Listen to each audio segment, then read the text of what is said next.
34वां बाब दीना की आबरू रेजी। और लिया की बेटी दीना, जो याकूब से उसके पैदा हुई थी, उस मुल्क की लड़कियों को देखने को बाहर गई। तब उस मुल्क के अमीर हिव्वी हमूर के बेटे सिकम ने उसे देखा और उसे ले जाकर उसके साथ मुबाशरत की और उसे जलील किया। और उसका दिल याकूब की बेटी दीना से लग गया और उसने उस लड़की से इश्क में मीठी मीठी बातें की। और सिकम ने अपने बाप हमूर से कहा कि इस लड़की को मेरे लिए ब्याह ला दे। और याकूब को मालूम हुआ कि उसने उसकी बेटी दीना को बेहुरमत किया है, पर उसके बेटे चौपायों के साथ जंगल में थे, सो याकूब उनके आने तक चुपका रहा। तब सिकम का बाप हमूर निकलकर याकूब से बातचीत करने को उसके पास गया। और याकूब के बेटे ये बात सुनते ही जंगल से आए।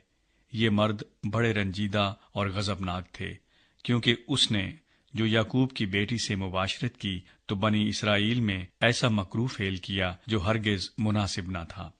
तब हमूर उनसे कहने लगा कि मेरा बेटा सिकम तुम्हारी बेटी को दिल से चाहता है, उसे उसके साथ ब्याह दो, हमसे समधियाना कर लो, अपनी बेटियां हमको दो और हमारी बेटियां आप लो, तो तुम हमारे साथ बसे रहोगे और ये मुल्क तुम्हारे सामने है, इसमें बूदोबाश और तिजारत करना और अपनी जायदादें खड़ी कर लेना।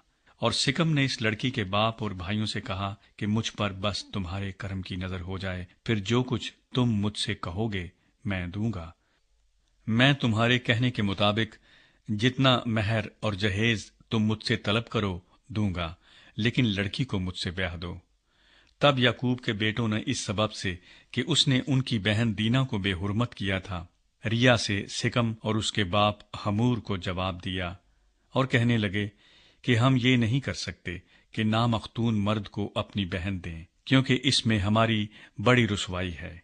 लेकिन जैसे हम हैं, अगर तुम वैसे ही हो जाओ कि तुम्हारे हर मर्द का खतना कर दिया जाए तो हम राजी हो जाएंगे, और हम अपनी बेटियां तुम्हें देंगे और तुम्हारी बेटियां लेंगे और तुम्हारे साथ रहेंगे, और हम सब एक कौम हो जाएंगे।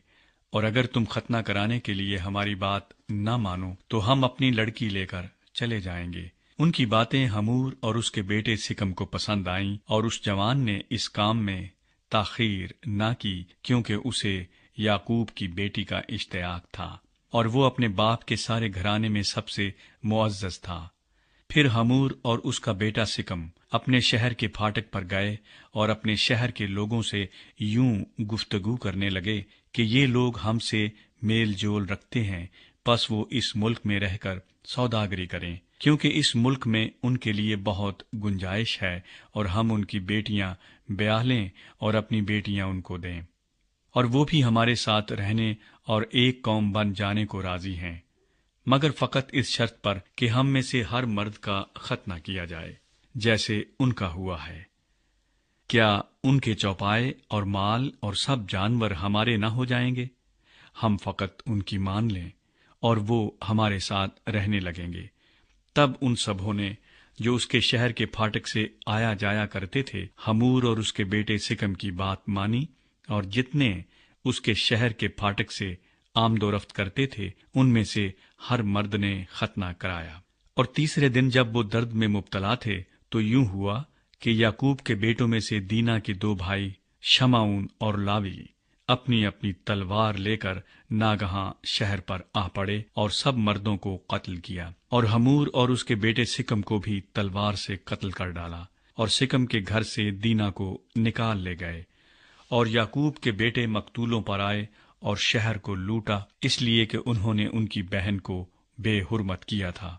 उन्होंने उनकी भेड़ बकरियां और गाय बैल और गधे और जो कुछ शहर और खेत में था ले लिया, और उनकी सब दौलत लूटी, और उनके बच्चों और बीवियों को असीर कर लिया, और जो कुछ घर में था सब लूट खसूट कर ले गए।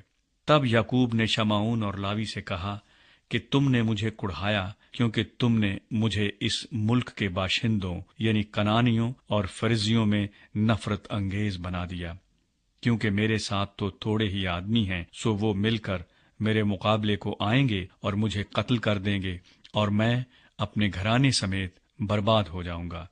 उन्होंने कहा, तो क्या उसे मुनासिब था کہ وہ ہماری بہن کے ساتھ کسبی کی طرح برتاؤ کرتا۔